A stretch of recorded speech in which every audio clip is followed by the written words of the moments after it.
The following podcast will contain spoilers, tangents, hot takes, and excessive foul language. Viewer discretion is advised. Enjoy the show.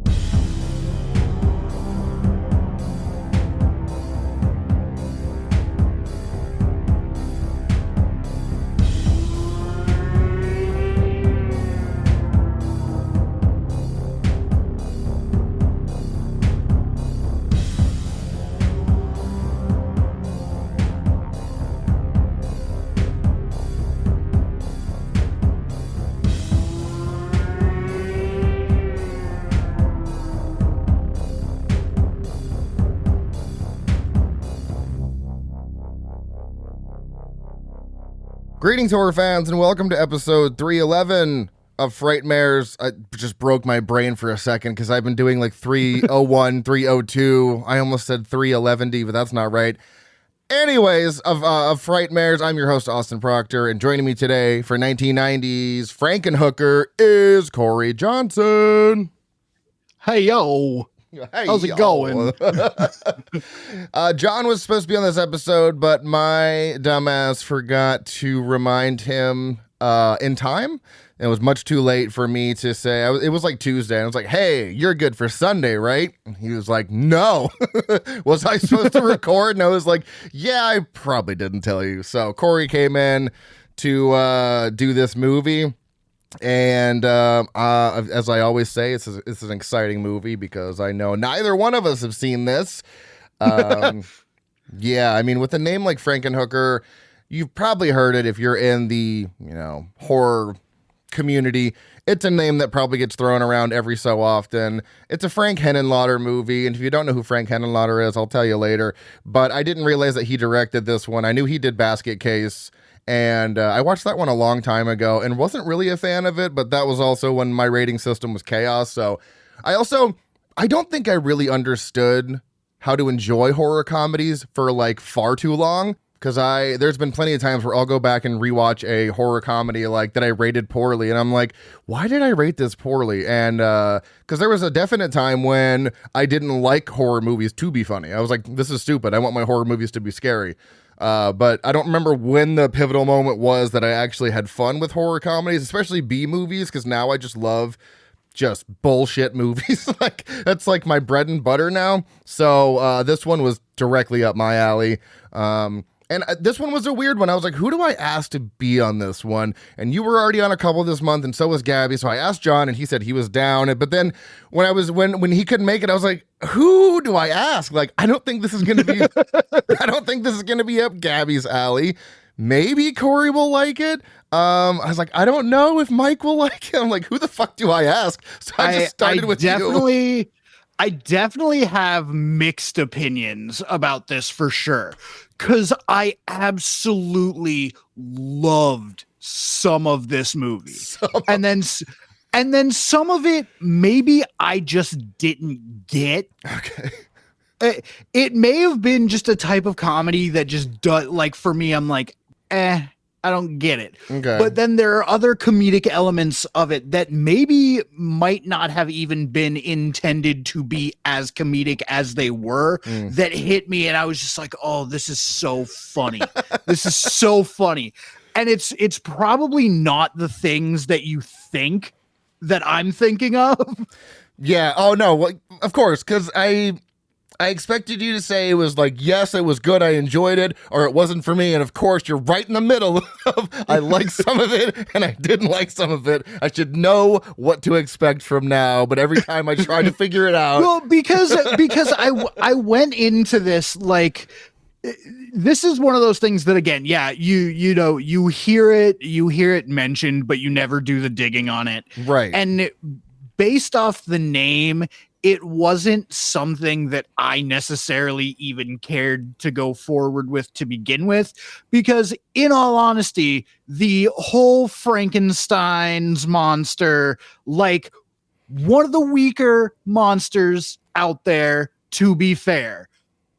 So any kind of play on that, and like you and I forever ago watched that fucking Hooker with a found hacksaw. foot. Oh, Well, that, yes, we No. watched that. But even longer ago than that, we watched some fucking found footage movie that was like Frankenstein and the Arctic Circle. was it the Frankenstein theory? Was it that? That sounds correct. Yes. There's like a cabin in the middle of the woods that like he's trying to break into. It's like a little tiny hut. Yeah, I think that's the and they set it up almost like it's a Yeti at first, but then it turns out to be fucking Frankenstein's monster. It's definitely that one because this is the poster card for it. Oh yeah, it's yeah. It's definitely that. Yes, Yeah. that. Okay. I have never truly seen any good film adaptation of the Frankenstein theory, and this continues to be that. So you're not a fan of even the original 32 Frankenstein, or? So I'm not a fan of the book. I'll take it one step further. I don't even like the source material. It's very similar. It's very similar to me in the sense of how Dracula is a book. Okay. It's like way too many fucking letters. It's like half a book of letters telling the backstory just to get to the antithesis, which is some moral and spiritual quandary of people that didn't understand things. Right. Is it great? Is it great literature? Yes. Is it boring as fuck? Also, yes. I will say I'm gonna front load this. Ooh. All of my favorite parts of the movie had nothing to do with the Frankenhooker subject material. That's fair. I can see that. It's everything that is the lead up to that. Okay. All right, well then with that, I think we should move on to the Jason pick for the week because that's a perfect place to end the preamble. And we're going to go on to what did Jason Hill make me watch? This week, I was supposed to watch a movie called Mirror, Mirror from 1990, but this episode got so delayed, and then it was like today, and I didn't have time to watch it, so I said, hey, Jason, can you give me another movie that's like 85 minutes? That's the amount of time I have. And he found a movie that I'd never seen called Pledge Night. A college fraternity in the middle of hazing their new pledges during Hell Week incur the wrath of a long-deceased pledge who died during a hazing gone wrong 20 years ago. And right off the bat, during the credits, I saw music by Anthrax, and I was like, sold, already sold, let's go. Yeah, one of the big four. Also, like, not that metal isn't in horror movies, like, licensed, but you never get a music by a metal artist, not until you get well in to the 90s and early 2000s. Yeah. Like, Anthrax for a movie soundtrack is pretty fucking big. Yeah, not music from one of their albums. No, like a musical score from Anthrax. So like original just heavy metal music for the movie. That's fucking dope. I love that. So yeah, I also didn't know Anthrax did that. I already liked them, but I like them more now. Yeah. And so yeah, I saw that and was like, okay, cool, love this. And it's very like Black Christmassy since it takes, well, this is a fraternity and not a sorority, but it gave me kind of Black Christmas vibes, Slaughter High vibes, and kind of those two movies mashed up. And it's just your typical hazing that you see during that fraternities do. They're doing wild shit. Like they had this thing called a cherry race where the pledges had to pick up cherries with their butts off of huge cubes of ice and then drop it onto another huge block of ice. And then at the end, whoever got the most times back and forth wins. And then somebody has to eat the, cherries that were in everyone's ass. Like that's how you get hepatitis. So let's not the 90s. Let's not do that. And it was fun and cheesy. And then I don't know if I blacked out during a moment because this third act twist comes along and I was like, I'm not entirely sure how this makes sense. So I must have missed some explanation because what happens and the tonal shift that goes completely into like left field threw me so fucking far off. I didn't have time to rewind and figure it out. So fun movie, but a real left turn in my opinion. It didn't take away the enjoyment factor. I more just sat there in awe of like, they're really doing this. Okay, all right, we're going there. It's a fraternity. There's a lot of nudity. There's a lot of a decent amount of blood and guts. Like it's pretty fun. This has a 2.6 out of 5 on Letterboxd. I gave it a 2.5. Mr. Jason gave it a 2. And he said, a hippie killer that looks like the Toxic Avenger and talks about Spiro T. Agnew. Interesting take. So I don't know who Spiro T. Agnew is. The only thing I know about that name is when Bob Belcher makes a pun off that name and calls Linda Spiro Nagnew because she nags or something. So no idea who Spiro Agnew is. Probably should have looked it up before, but I totally forgot to do that. That's on me. So sorry I failed you, Jason. No, I'm going to look it up now. Fuck it. Spiro Edit that bitch in. Agnew. Who the fuck is this? So, he was the former vice president of the United States. Yeah, that's why I don't know who you are. Because I don't fucking know anybody besides people that from like the 80s and on. I don't know a lot of history. Okay, so he was, all right. He was a 39th president of the United States, serving from 1969 to 1973. So many years before I was alive. But once again, that is Pledge Night from 1990, and you can check this out on Tubi and Plex. Jason says, check it out. You'll probably hate it. You'll probably hate it. I think I heard it. It was very quiet in my headphones this time, so I'm taking a guess. I'll probably hate it. Thanks, Jason. Let's move on to the highest grossing movies of the year and the Academy Award winners as well. So the highest grossing movie goes to Ghost, $505.7 million. And then the highest grossing... It was a good movie. Yeah. Then the highest grossing horror movie of the year goes to Flatliners, $61.5 million. This was the 63rd Academy Awards presented on March 25th, 1991. Honoring movies released in 1990. Best actor goes to Jeremy Irons for Reversal of Fortune. Actor in a supporting role goes to Joe Pesci for Goodfellas. Well deserved. We got a horror nomination and winner here. Best actress goes to Kathy Bates for Misery, and that is good because no one was going to beat that performance. That is one of my favorite performances, not just in horror history, in cinematic history. She's so good in that movie. And she has also gone on to just continuously kill every fucking role she's in. She is a fantastic actor. She's a powerhouse. Actress in a supporting role goes to Whoopi Goldberg for Ghost. Cinematography goes to Dean Simler for Dances with Wolves. Director goes to Kevin Costner for Dances with Wolves. Musical score, John Barry, Dances with Wolves. And you guessed it, Best Picture, Dances with Wolves. They swept that last fucking corner there. So I watched Dances with Wolves. You want to guess how long it was? It's 2 hours and 47 minutes. It's 3 hours and 1 fucking minute. God almighty. Yeah, I have also not seen that movie in fucking 15 years. I have not seen that movie since I was a teenager. And I don't miss it. Like, I remember somebody saying, oh, it's one of the greatest movies of all time. You gotta check it out. Blah, blah, blah, blah, blah. But, like, I feel the same way about it as I do the Titanic. Okay. Yeah, fine. Not for me. Good, good for the people who like it, but nah. Yeah, a lieutenant assigned to a remote Civil War outpost starts questioning his purpose after making contact with a neighboring Sioux settlement. It was fine. I didn't really particularly find it engaging for most of the movie. By the time I was drawn in, it was like 2 hours plus. And I was like, maybe we should have just cut out all the fluff in the beginning. You know, when you're just doing a whole bunch of fucking nothing. So, I don't know. It was fine. Kevin Costner's whatever to me. I don't really dislike him. I don't really like him. He's just a person who exists in this world.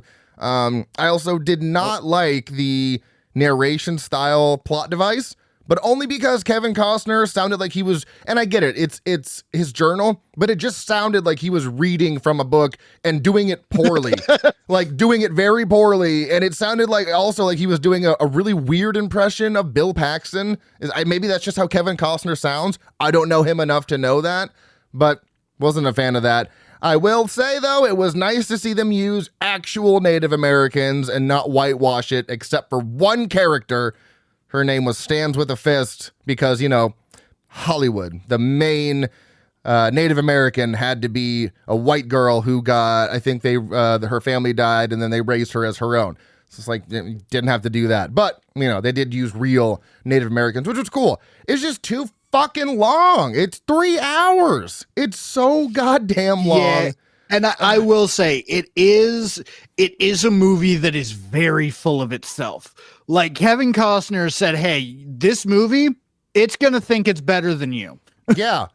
And I don't know. I gave it a 3 because I did like the representation. I liked the because obviously Native Americans and, white people the worst. They have had a very, tarnished reputation, as we all know. So seeing them get along together and learn each other's language and stuff, like, that was really fucking wholesome. That was cool. So I gave it a 3 just because of that.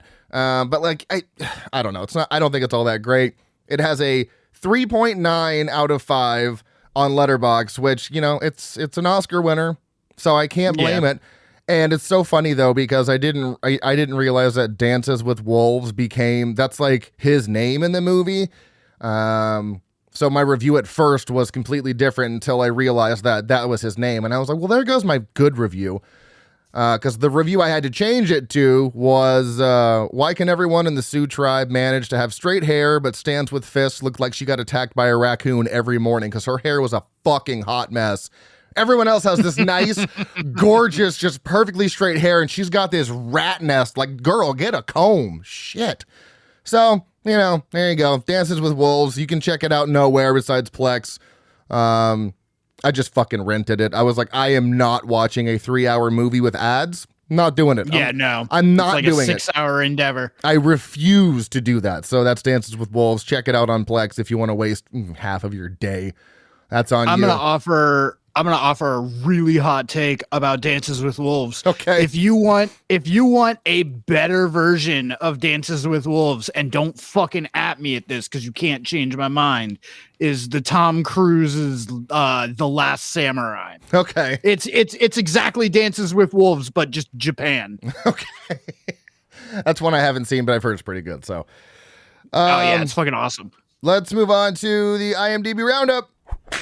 This is Frankenhooker from 1990, released on June 1st of that year in the US. Rated R for gore, drugs, and sensuality, and for language. Severe sex and nudity, mild violence and gore, mild profanity, severe alcohol, drugs, and smoking, mild frightening and intense scenes. Coming in at 1 hour and 25 minutes. Fucking perfect. Listed as a comedy horror sci-fi. Directed by Frank Henenlotter, who also directed Basket Case 1 through 3, Brain Damage, and Bad Biology. It was written by Robert Martin, who only has one other writing credit for Basket Case 3, and then also written by Frank Henenlotter, who writes basically everything he directs. Composed by Joe Renzetti, who also composed Dead and Buried, Child's Play, and Basket Case 2 through 3. Cinematography by Robert M. Baldwin, who also did the cinematography for Basket Case 2.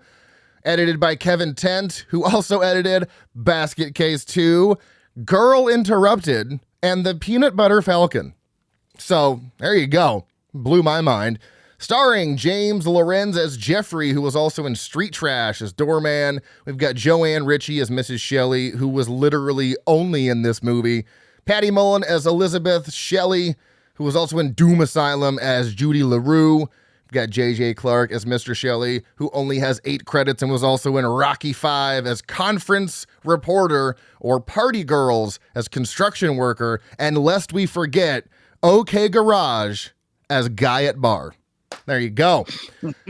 And then someone I recognize who was in the beginning of this movie that I put down just because I recognized her from Seinfeld. We have C.K. Stiefel as Dolores, who only has 5 credits and was also in 2 episodes of Seinfeld as Sylvia and Kramer's girlfriend. Estimated budget of $2.5 million, grossing $205,000. Filmed in Manhattan and Long Island, New York, and New Jersey. You can literally watch this everywhere. Prime, Shudder, Peacock, Tubi, AMC Plus, Pluto TV, and Plex. And lastly here, movies that came out around the same time. We have Tales from the Dark Side, the movie, Class of 1999, Back to the Future Part 3, Total Recall, Another 48 Hours, Gremlins 2, The New Batch, RoboCop 2, Die Hard 2, Ghost, Arachnophobia, and Maniac Cop 2, the year of fucking sequels. IMDb summary: a medical student sets out to recreate his decapitated fiancée, building her a new body made out of Manhattan street prostitutes. This is Frankenhooker. In 1931, the world was horrified by the motion picture Frankenstein. In 1935, horror turned to terror with The Bride of Frankenstein. In 1990, the makers of Basket Case and Brain Damage bring you... Want a date? Frankenhooker. Jeffrey Franken has a plan. I just want to bring you back, Elizabeth. He has the ingenuity. I need female body parts. He has everything he needs, except the raw materials. Just hold still. Excellent. Oh, my God. Bunyan!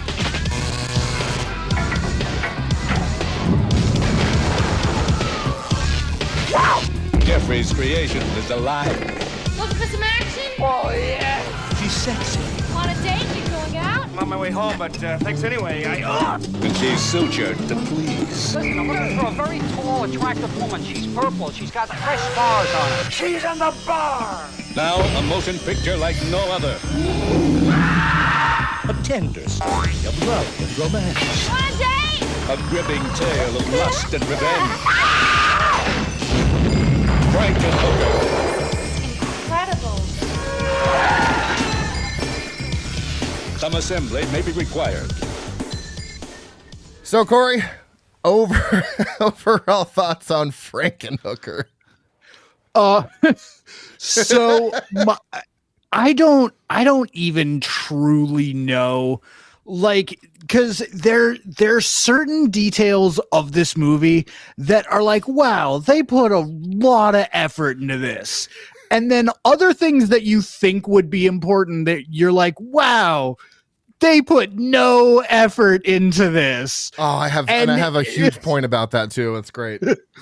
And so it's one of those movies that, like, you know not to expect anything going into it, but then you watch it and you're like, who let you guys make these decisions? I mean, it's your movie, go ahead. But, like, why is this so weird? And it's not like weird, like, ooh, this is gross. And it's like, this is that one fucking kid that's muttering in the corner. Like, he's not dangerous. He's just fucking weird. That's Frank Henenlotter for you. my overall thoughts is, I mean, based on the name alone, you know what you're gonna get. Well, you kind of know what you're gonna get, but this so far exceeded my expectations for anything I thought that I was going to get. Completely exceeded my expectations, and it has instantly jumped to one of my favorites in one watch. I see myself watching this all the fucking time, all the time.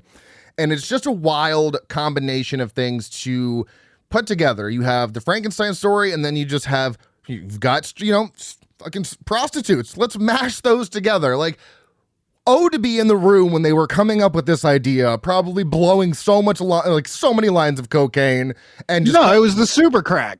It was the super crack. Yeah, that was just real shit that they actually were smoking.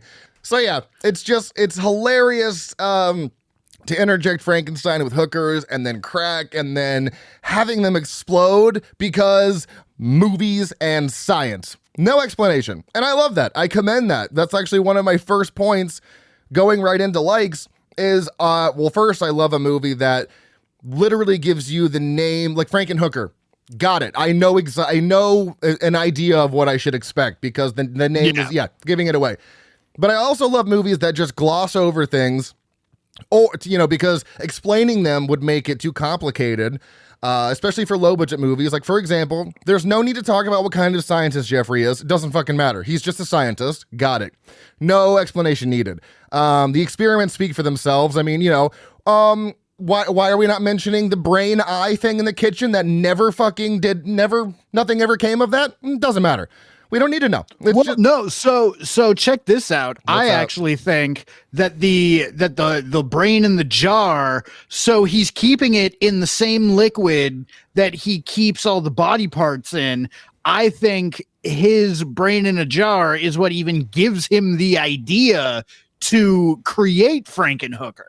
I think it's just a truly good unintended plot device. Well, yeah, they wanted to do something with it and they didn't, but it still made sense. Right. So it makes sense in terms of bringing Elizabeth back to life, but they don't ever explain whose brain it is, why there's an eye on it, how it's alive. They don't explain anything. It's just like he's a scientist that does shit like this.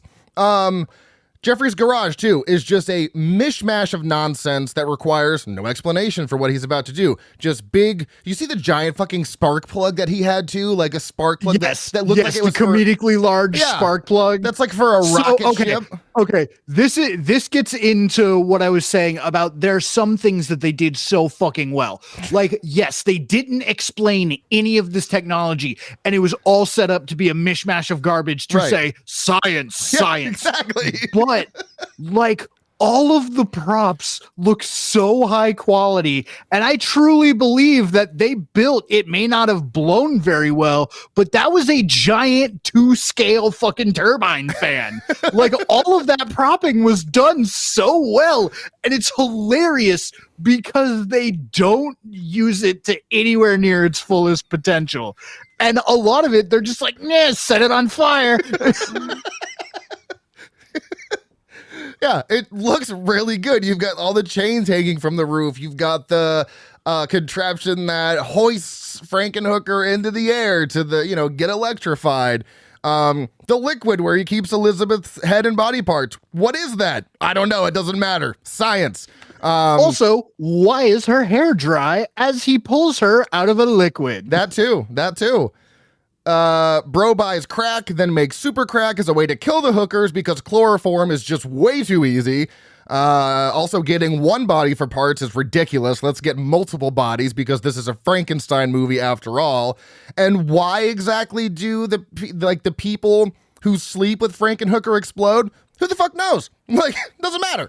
Like, but see, that's also that is also my favorite part of, and why I was so disappointed in the Frankenhooker character.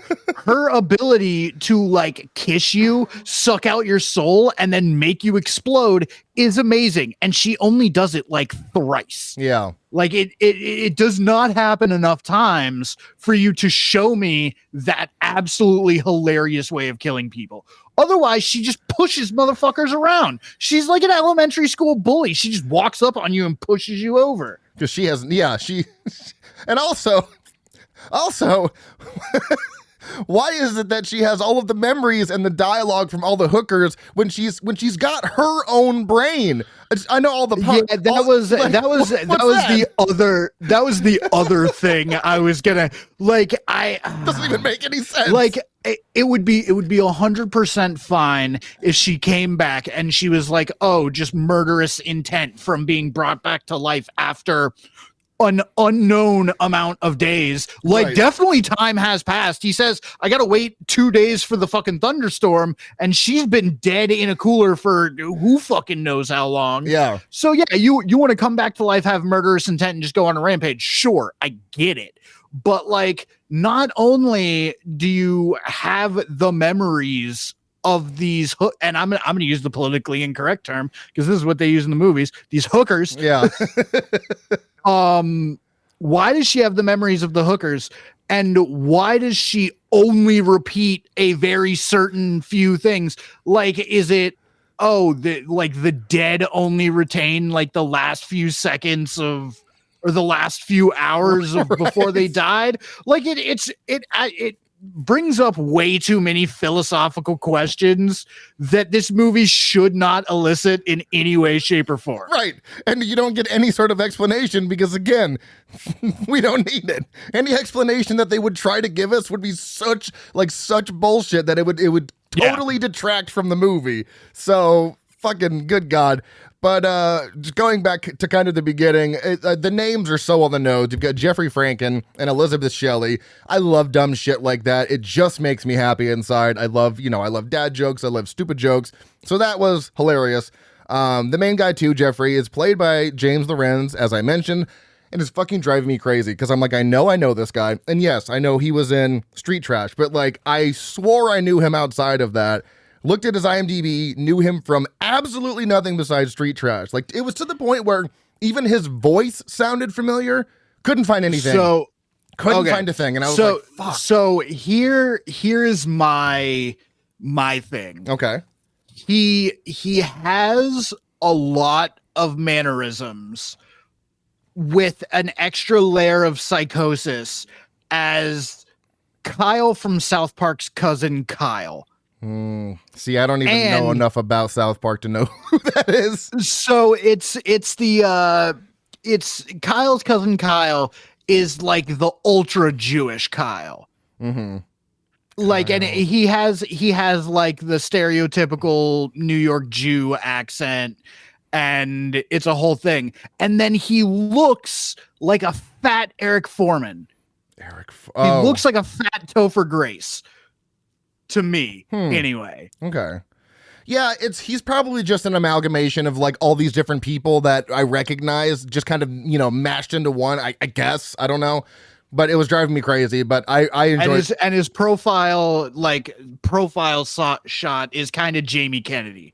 He's a little Jamie Kennedy, a little Topher Grace. Yeah, it's probably just a mashup of all these people. And once I hear that voice again, because it's a voice that it's a movie I'm going to play and I'll be like, that's the fucking voice I know. Maybe I should just watch Street Trash and see if it's that one.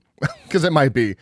We already talked about the brain in the eye. Oh, great cold open too. Fucking great cold open. Like, it's just, it fits so much for this movie. You have a chick getting taken out by a remote control lawnmower. They waste no time. They build up no fucking romanticism between Jeffrey and Elizabeth. Just boom, dead. Guy goes crazy, wants to fix her. Like, thank you for not wasting any fucking time getting right to the point.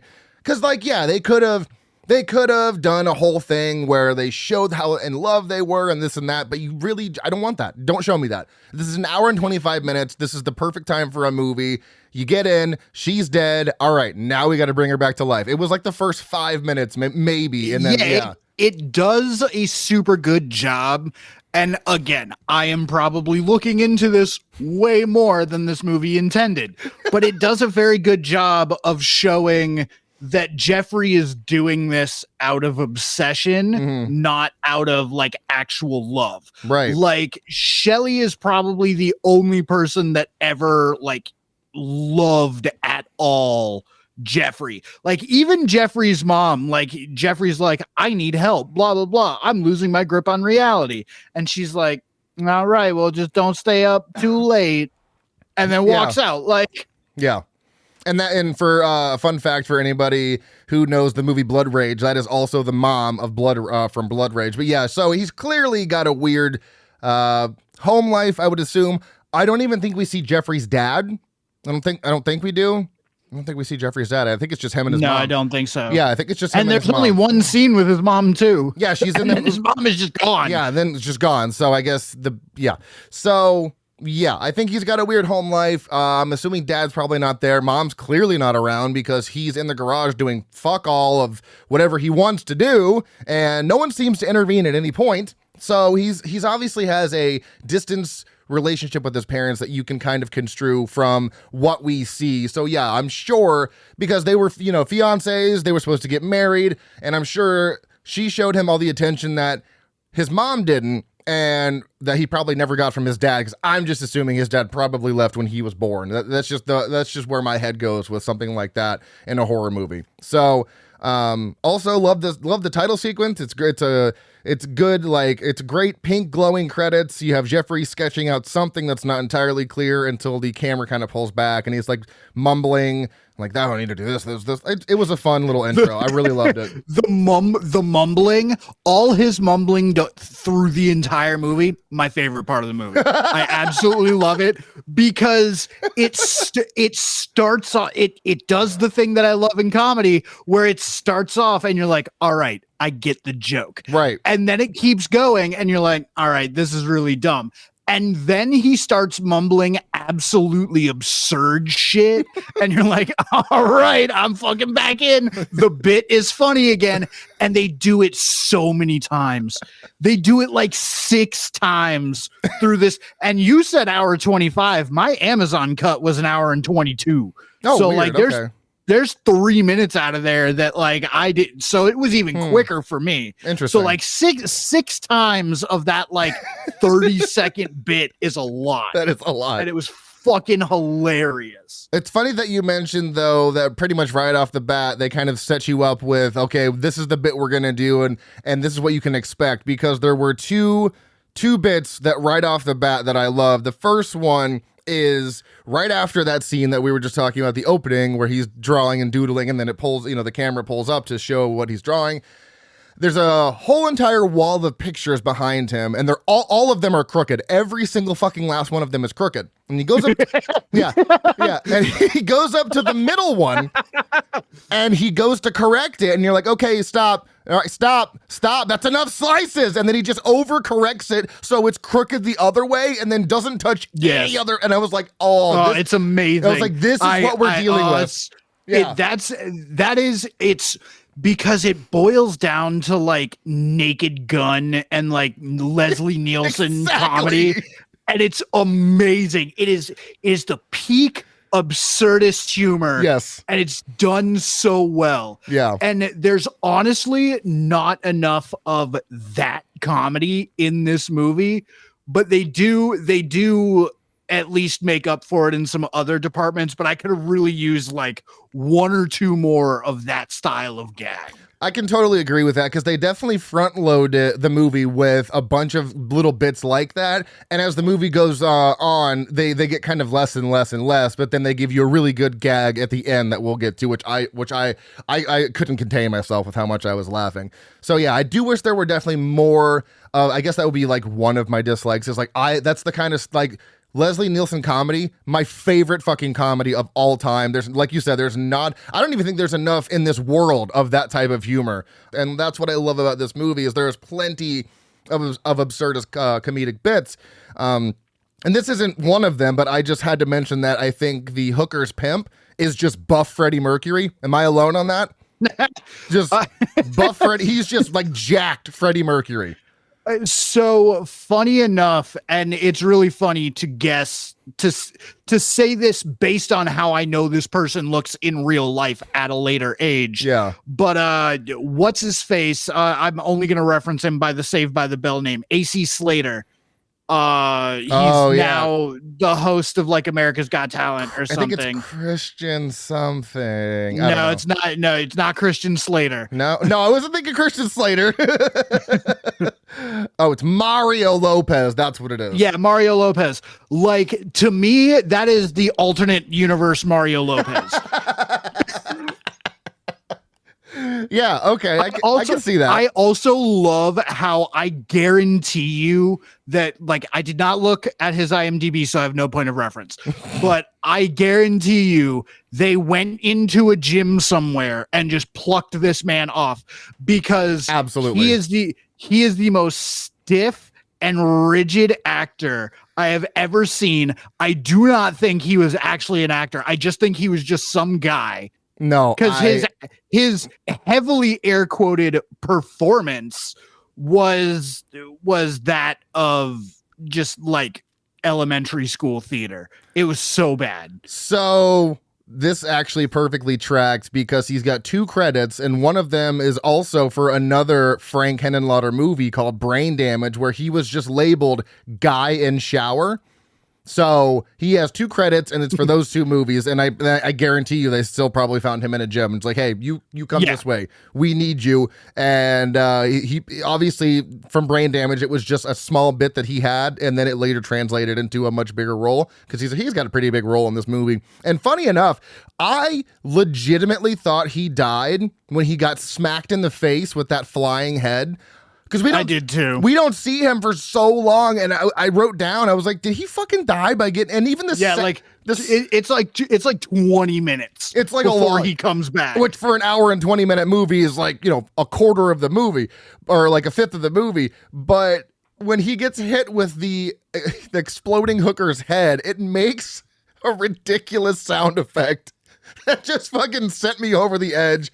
It wasn't like a boy-o-yoing, but it was just like a weird smack noise that it made. And I was like, oh my God. Yeah, it was definitely a cartoon bonk. Yeah, that's what it was, like a bonk. And then I was like, did he really die from that? And speaking of the first exploding hooker scene, I fucking think I think this is one of those absurdist bits that works as all of those women, there's like 6 or 7 women. He fits all of those women into 3 trash bags. I don't think so. That's ridiculous. Yeah. That's ridiculous. Well, and so circling back to something I've been saying, this is one of the points where I'm like, oh, they put absolutely no effort into this because the models that they used to blow up were so shoddy, but they went pretty fucking decent with the fireworks that they used for explosions. It wasn't like, oh, let's build like mini pyrotechnics. It was like, no, bottle rockets. Yeah. We're doing this with bottle rockets. Yeah, and I can admit they are definitely janky, but when you think about one, they made full-bodied mannequin style things to explode. That's impressive. And there's one where the girl backs up against the wall and turns her head, and when it cuts to the dummy exploding, it is so fluid and smooth. I was like, wow, that was actually really impressive. And see, I thought the exact opposite. Like, I saw her head go down, and I very clearly saw like the camera cut because the lighting on that wall was like ever so different. Like, it was like, oh, there's just one extra person behind the camera now. And then you see how horrible the facial features are. Yeah, they're pretty bad. And you're like, oh, this is like really bad work. Yeah. It was fantastic, but it was great. The explosions were good. What they were exploding was not good. Yeah, it wasn't the greatest, but and I think they probably didn't really focus on the facial features too much because whatever pose they were in, some of them, one was on like all fours, one was against the wall, and like they were all in wacky, wild positions, and they did it. Like they recreated the position they were in as janky as they were and blew them to the fucking moon, it's just amazing. And I think I knew from, I think the Letterboxd mentions exploding hookers. Let me see here. Maybe it doesn't, but I knew someone had mentioned to me that there was exploding hookers, and it was kind of upsetting because then I already kind of expected that. So I gave the movie a 0.5 star more because I know that I would have been literally blown away by that. I would have and I still did laugh wildly. Like I was. Oh yeah, I was laughing too. Yeah, I was laughing so hard, especially when one explodes and then just nails the pimp right in the face. Like it was doing a corkscrew motion and then just bonk. So good. So that was utterly hilarious. And I figured that was going to be the only time because that happened due to them smoking the super crack. So I was like, okay, that's going to be the only time that we get that. And then I was thinking, well, what the fuck is Frankenhooker going to do? Because, we've got like 20 minutes left. She's now alive. What's going to happen? And she gets, she starts fucking people or kissing people and they explode too. And I was like, oh, okay, that's still fun. But I think they blew their load a little too early with all those previous explosions that they probably didn't have enough money to do more. Because I guarantee they would have probably done more and focused more on her fucking guys and then making them explode. That's fair. That's another one of my complaints is we don't get enough Frankenhooker, and we don't get what we think we want from Frankenhooker. I think if we could have just gotten like 20 extra minutes of Jeffrey doing his weird ass shit and the movie ends with his experiment not working, equally hilarious movie. Yeah. I think they should have brought Frankenhooker in at like the halfway point and then given her a little bit more room to work with. Cause I think it's the name tracks. Yes. But I think it's wasted potential. I could have done with more Frankenhooker, or I could have done with no Frankenhooker at all. And it's a name based on the idea of what he's trying to do, because him going through this story and just absolutely fucking up everything, every step along the way is so hilarious. Yeah, it's great because he can't get anything right, even though his science, according to this universe, is infallible. Like this man, it has literal god powers. I would love to see him just fuck up for another 25 minutes and call it good, because that's also hilarious. And that's funny because The Bride of Frankenstein is the entire movie is building and creating her, and she is in approximately 5 minutes or less of that movie. She wakes up, she is like completely revolted by monsters, Frankenstein's monster, and like the movie ends like that. I remember that being my biggest complaint. I was like, for a movie called Bride of Frankenstein, she was in a shockingly small amount of it. So I think that's why this one worked for me, because even though she was in a small amount, when she woke up and she wasn't Elizabeth, she was all the hookers, I was like, oh, that's very reminiscent in a way of Bride of Frankenstein, because that's not what we expected her to be. And then she goes off, does her thing, comes back, and then, apparently you need 2 electric bolts to the body to return to factory settings. And then, yeah, it's so I've kind of found that almost as like a riff off of Bride of Frankenstein, because that was my biggest complaint. I'm like, wow, why? She was in very little of this movie.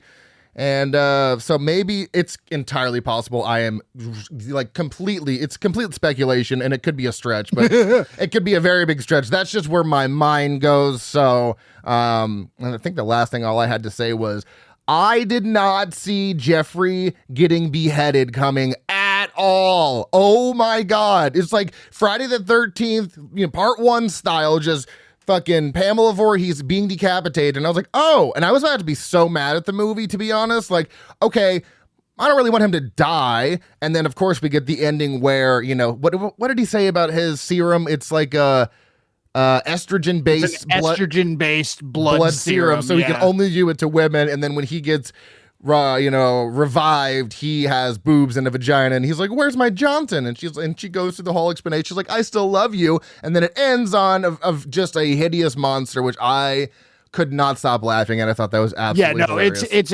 It's a great twist. It's a very, very good comeuppance for his shitheadedness of a character. Yeah.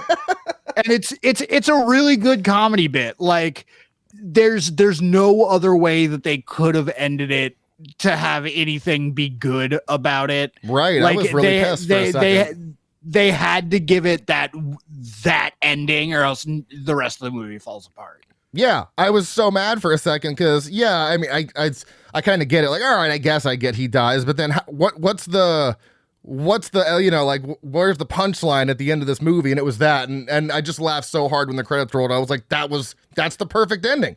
That makes the most sense. So that's all I have on likes and dislikes. I mean, did you have any? We kind of went through both likes and dislikes, honestly, at the same time. Yeah. Was there anything else you wanted to highlight real quick?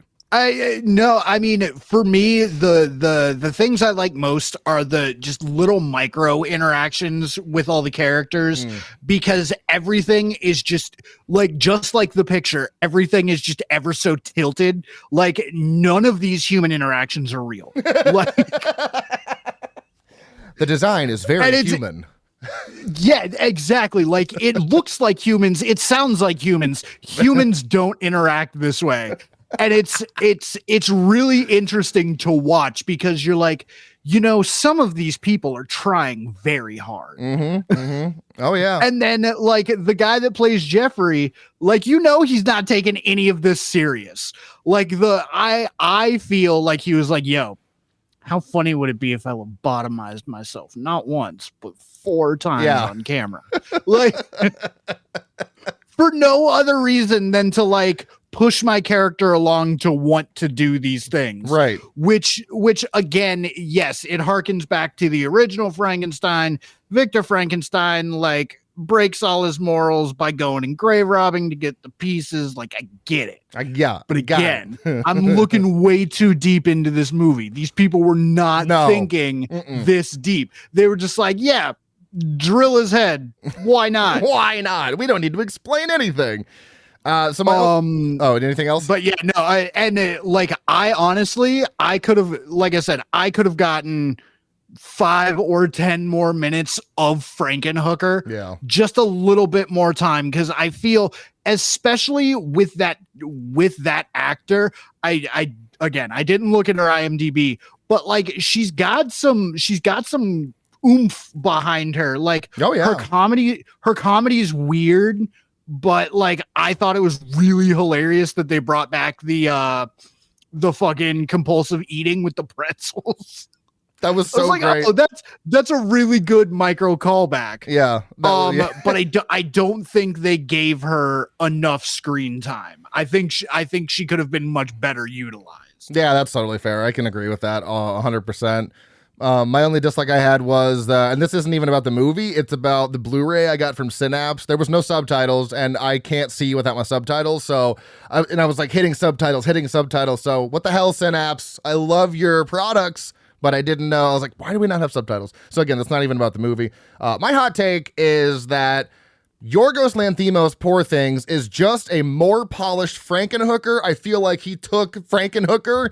It's the same fucking story. It's literally the same story minus the explosions, and it's just a more polished version of Frankenhooker.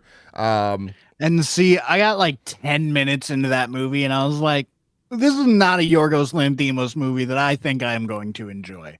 And I just opted out of it because like his movies are weird. Yeah. And some of them, it's just like, I can't do it. Do you know how many attempts it took me to just watch The Lobster and like even halfway appreciate it? Yeah. Like 5. Oh my God. I started that movie 4 times before I started at the time that I finished it. And I still don't even really get that movie. Yeah.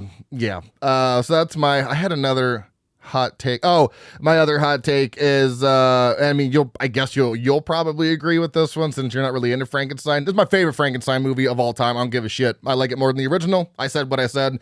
This is my favorite fucking Frankenstein movie, and it like skyrocketed to first place after one fucking viewing. I mean, that could change, but as it stands right now, it's my all-time favorite movie that involves a Frankenstein story. Any hot takes from you? So not a hot take for the movie, but a hot take based off your hot take. Oh, I'm gonna say the greatest Frankenstein adaptation on film, and it's not a good one either, is fucking Van Helsing. Okay, interesting. Yeah, I haven't seen that one in a while. Because that Frankenstein's monster is in like the entire last half of the movie. I need to rewatch that one now then. Okay. It's actually on our list to watch because me and Gabby and I are going through all these vampire movies. Because I recently found out that I don't like vampire lore.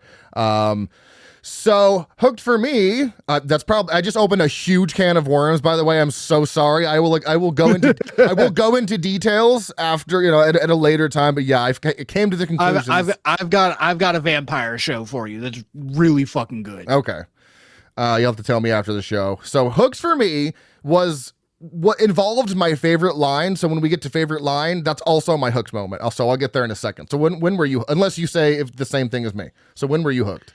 I don't really have any point that I was like hooked. Oh, okay. Because kind of from the outset, like I said, I went into this movie with absolutely zero expectations. Okay. And then my cut of the movie showed a Trauma production splash card, so I had even less expectations because Trauma for me is so hit and miss, and I have to be like in a very specific mood for it. No, that's fair. And as I was sitting with this, like there wasn't any point. So I rather should say there wasn't any point that ever took me out of the movie. Oh, okay. Like it was a pretty steady sail through the entire movie. There were just some things that I was like, that's kind of a gripe. But other than that, no, not really. Okay, so then I was never lost as well. There was a. Well, I guess that really wasn't a hot take. The hooker conglomeration at the end, the substance definitely pulled some inspiration from that. Horror moment, and it's because outside of the, like I said, the conglomeration of hookers at the end, because I thought that was fucking awesome. There was some wild shit. And it's only because we get like a genuine horror, like horrified reaction. It's when the guy in the bar gets, Frankenhooker explodes him into like a fireball, and the drag queen behind them just lets out this just perfect blood curdling shriek. And I was like, ooh, it hit me so hard. I was like, oh man, that triggered my flight or fight. So that's my horror moment, because there's not like any scary moments, but that moment, because of it's like more of the reaction on screen to what they're seeing. I was like, that was a good like horror moment, because it was a good scream. So is there anything that you had to add? So it's not necessarily like a quote unquote horror moment. Okay. But it is a moment that I really liked.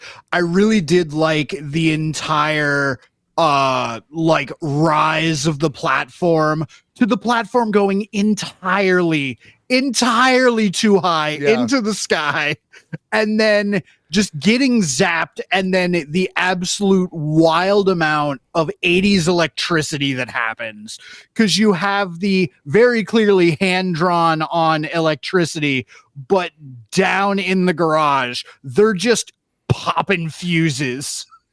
They're just and they are popping big high-powered fuses to get these sparks. Mm-hmm. Like Jeffrey is in actual danger right now. This is a fire hazard, guys. Come on. And it wasn't like a, ooh, that's a scary moment. It's a, ooh, OSHA's coming moment. And that's equally scary. That is equally horrific. In a world of OSHA violations.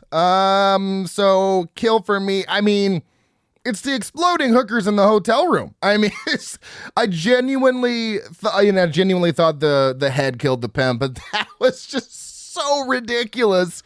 Just like, don't smoke that, and just 7, 8, whatever, however many they exploded. Oh man. Favorite kill for you, sir? Is there anything outside of the insane explosions in the hotel room? So the explosions are definitely up there, but I'm gonna have to go with Shelly's lawnmower kill, just because it's so dumb. It's so fucking stupid. They're like, yo, move out of the way. Hey, don't stand in front of that. And not even like it, like, yeah, he has his voice raised, but like the sense of urgency is like, yo, get out of the fucking way. Like, why didn't anybody, any one single person grab this woman and pull her 1.5 feet to the left? And she's safe. It's the most brain dead kill of the entire movie. And it makes all the other kills so much better. Fair. Okay. Yeah. Because that kill walked, all the other kills could run. Oh yeah. And I feel like that's why it should get the top spot for me. I love just that. Because it sets the tone for the movie. That's a very, I like that. I'm totally okay with that. Favorite character for me is Jeffrey. There's not many to choose from, but I just love his absolutely, manic insanity. And I really liked his performance too. I thought it was a genuine, goofy, but serious performance. Like he's taking everything seriously, but he knows how to have fun too at the same time. And of course, it's a third person perspective. This is just wildly ridiculous to us. So I'm going to go Jeffrey. What about you? So my favorite character is it's a split tie between two characters. Oh, hit me. So the first one being Zorro, just because he's a fucking mindless meathead. He's fucking hilarious. Every scene he's in, while doing nothing, commands the scene just because he's got a presence. And I fucking love Jeffrey's mom. She she's so concerned, but yet so absent at the same time. Mhm. And like, she starts you off with like, oh, that's an 80s sitcom mom right there. And then she's like, okay, don't stay up too late, and walks away, never to be seen again. And like, I'm sitting there like 25 minutes after that scene, like, where the fuck was mom? Like, they brought her in and like kind of dumped a lot of info on her. Like, obviously she's gonna try and stop Jeffrey. She's gonna be on board and help Jeffrey. Nope, never to be seen again. And I fucking love it. Never to be seen once again. So my favorite line is, like I said, it's also the moment that hooked me into the movie, because it was right after Jeffrey's doing the whole crooked picture thing. Man, this is a long one, so stick with me here.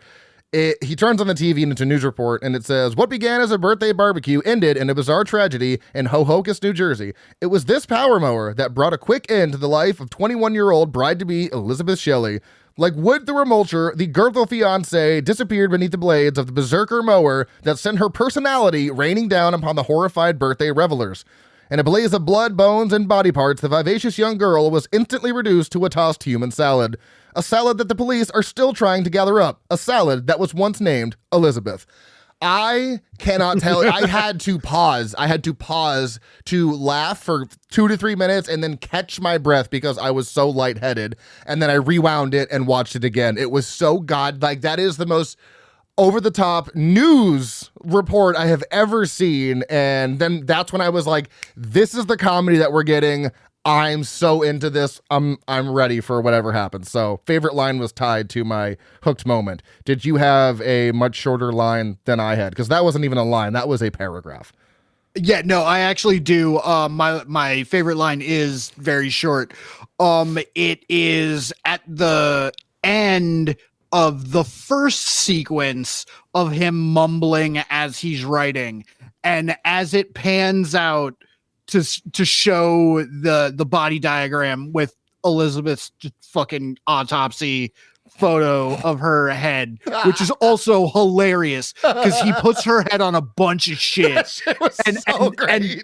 And that bit doesn't get old either. But as it's panning up and he's mumbling nonsense, you get the deepest unrelated piece of nonsense to what he's mumbling, and he goes, yeah, and E equals MC square right there. I'm like, I didn't even catch that. Jesus. Because it's so brief, and it's obviously meant to be a throwaway line. They're like, yo, just mutter whatever. And for like half the sequence, he's talking about, yeah, I need more power. I need more wattage, and put some screws right there and some batteries right there. And we'll put an off switch right here. Right. This is where the cables will go. And right there, E equals MC squared. I'll be listening for that on my next watch. Oh, goodness. Is there anything else you'd like to mention on Frankenhooker before we move on to the post-review stuff here? No, we've pretty well covered this movie. I'd say so. So, post-review stuff here, taglines. Got any money? She's hot, she's sexy, and she's sutured to please. A terrifying tale of sluts and bolts. It's a stitch, and one a date. Oh, and then some assembly required, which I love. Trivia. Writer-director Frank Henenlotter improvised the basic story at a pitch meeting. After getting the okay to make the picture, he then wrote the script for the movie. The scene where Jeffrey goes driving looking for ladies of the night to provide body parts was filmed in what is now Tribeca. It was a much very different place then, and they got the shots from the opening door of a moving van. The women featured were real hookers who are in Sagno. The interior of the Franken family garage is intentionally 4 times as large as the exterior as specified in the screenplay, which is hilarious. They eventually cut an R-rated film to market in addition to the unrated. Oh, so maybe I had the unrated and you had the rated. Maybe. And one of the trims needed to secure the R was to limit the exploding prostitutes to 6 from the uncut version, total of 7. Oh, so that's where I heard about the exploding prostitutes. So it was the trivia. That's where I heard it from, and I was like, I probably should have read that already. Goofs, nothing I could find. Rated 6.2 out of 10 on IMDb, 3.5 out of 5 on Letterboxd, which is shockingly high. Has a 60% on the tomato meter and a 50% audience score. Cory, what did you give Frankenhooker? I gave it a 3. Oh, man. Oh, no. Here comes Austin on his bullshit. God damn. No. We can definitely say that it's Cory on his bullshit because, like, to be 100% honest, like, again, I had no idea what this movie was. Fair. Going into it. As I watched it, I took this movie in. I enjoyed it for what it was. This to me is not a movie that will be in a regular rotation. Fair. Like, fair. I mean, will I put it on every few months for the next few months to watch the bodies explode? Yeah, but outside of that, I will fast forward it to that, watch that, and be done with it. So, of course, I'm coming in with just, I mean, you know, but I don't even feel bad about this one because having it 3.5 out of 5 makes me feel completely valid in my high rating. I was going to give it a 4.5, but again, I mentioned giving it half a star extra because if I didn't know about the exploding prostitutes, I would have given it a half star extra because of that. So it's a full 5 for me. I think this is just a ridiculously fun time. And could that change? Absolutely. It might not work for me as well on the second time. So for me right now, it's a 5 out of 5. Similar movies according to Letterboxd, we have Reanimator, Very Bad Things, The Brain That Wouldn't Die, Basket Case, and Brain Damage. Similar movies according to IMDb, we have Brain Damage, Basket Case 2, Basket Case 3, and Street Trash. Did you get any fun? Yeah, you got some funny reviews. We did this together. I did. We did this together. So let's see here. All right, so I'll let you start. I've got way too many that I need to pare down. So this one I am including because it's funny to me because I have no idea who the person this person is referencing. So that's why this may not make any sense. Okay. So a half-star review from Jake Roar 23. Joe Golden is going to give this a higher rating than Black Christmas, and it's going to ruin my whole day. Yeah, this does have a higher rating than Black Christmas for me because that was a 4.5. Jesus. So let's see. Where did my review go? Oh, yeah. 4 stars from Jeff. I've smoked a lot of crack with tons of hookers, but I've never been to a party where everyone brought their own. What do you got? A half-star review from Matt Bry. Super crack. Super crack. Jesus Christ. 5 stars from Allybug. She lived and served cunt, then died, then got resurrected and served cunt once again.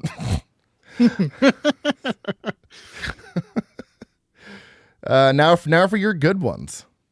A 5-star and a heart from Maria. Where's my tent? Because this is so camp. I love it. Oh, I like that. That's a fun review. Let's see. 4 stars from Brian. Can a woman just eat pretzels and make men explode with her electrically charged super crack body in peace? Last one. And then a 5-star and a heart from Binkso. Do you want a sandwich? 4 stars from Cinema Void. Mary Shelley's Frankenstein was one crack whore away from becoming a feminist masterpiece. Oh my God almighty. If you enjoy the show, please rate and review on your favorite podcast app of choice. Follow us on Facebook, Instagram, TikTok, and Slasher app at frightmarespodcast. Our email is stayspooky@outlook.com.